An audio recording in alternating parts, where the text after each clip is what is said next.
Hello everyone, welcome back for another Star Trek The Official Starships collection. I have before me issue number 98, the USS Rhode Island, seen on Star Trek Voyager in the final episode.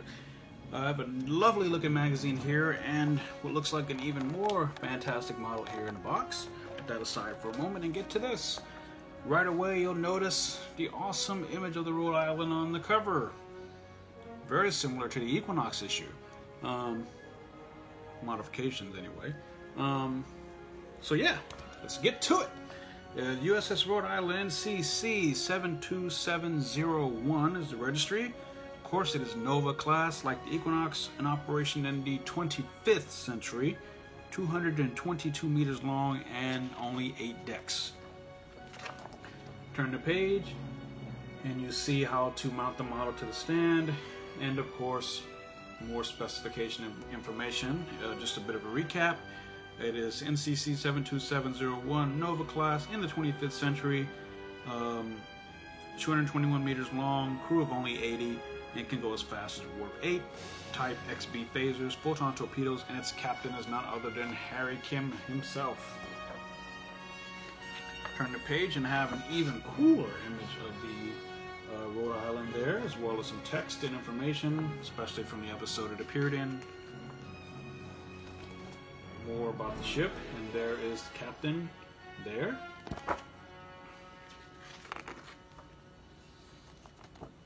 And the diagram page showing you where the components are. Interestingly enough, this is actually not canon. For those of you like myself who are very much into the whole cannon fodder kind of thing, this is kind of like an alternate timeline where Voyager had taken 26 years or something like that to get back to the Alpha Quadrant, as opposed to getting back in 7.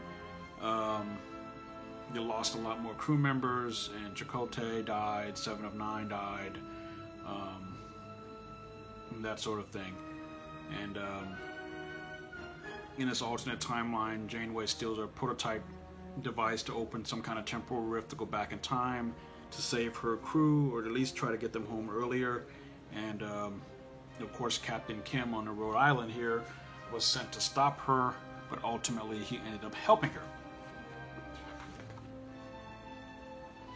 So yeah, and here's a section on the design process of the Rhode Island, which is pretty much similar as the Equinox. The minor modification is the pointed saucer section, I guess you want to call it. But we'll get to that when I look at the model. And here's more. Oh, there is no more. It's just this one section on the design process, and then a section, what I call magazine filler, on Unimatrix Zero, which is a great 2-part episode, if you want to check that out. And more about that. And more about that to fill the magazine. And the on-screen appearance page. It appeared in part 1 of Endgame, the last episode of Star Trek Voyager, and was never seen again since. Interesting piece of trivia, the Klingon Karath there, played by Vaughn Armstrong, who many would come to know as the Star Trek actor with 1,000 faces, so to speak.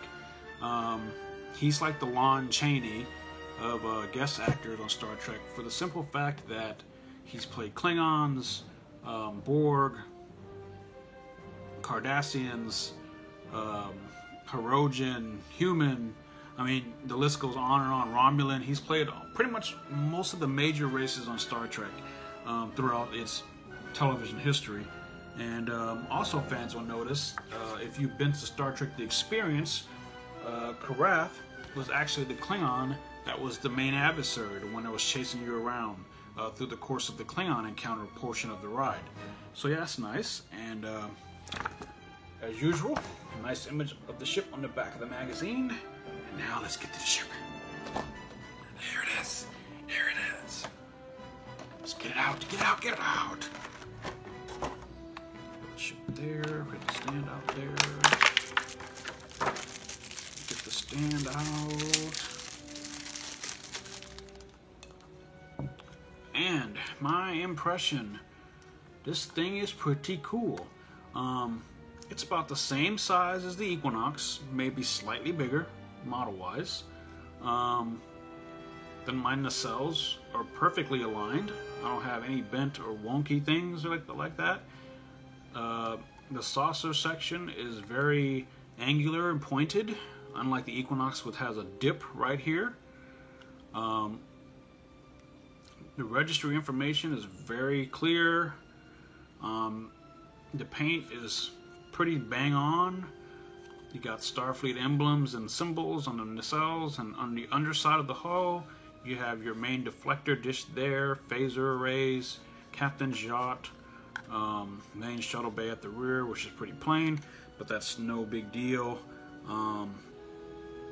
I'd say this is a pretty good model.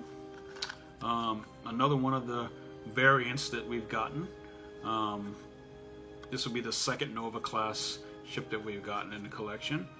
I've always liked this ship, and I love the Equinox. It's probably one of my favorites in the collection, and this makes a worthy addition to that. This is a great model and a great ship. You got the clear blue for the nacelles, and the ram scoops on the nacelles themselves are red clear, but it's really, really small, so you kind of have to really look at it. And if I hold it up to the light, you might be able to see it. But so yeah, this is a very, very good model. I would definitely go and pick this up, especially if you are a Starfleet ship fan, like myself and many others. I can't really find anything wrong with this model other than the fact that maybe the paint could have been darker, but I think the ship was actually lighter in the episode, so that's kind of accurate. So yeah, it is primarily metal here, plastic at the bottom, almost hear it, and of course it comes with a stand that simply has the name and registry of the ship and the part number for the stand, I guess. And here's the plastic thing that slips in here, or is it like this? Yeah, it's like that. And the Rhode Island is kind of docks in place, much the same way as the Equinox did. Nice firm grip there, but you don't want to wiggle it around too much, it might slip out. So yeah, this is definitely an awesome and worthy model to have. Thank you, Eaglemoss, for doing it. And so yeah, thank you guys so much for watching, and I look forward to sharing more with you. So live long and prosper.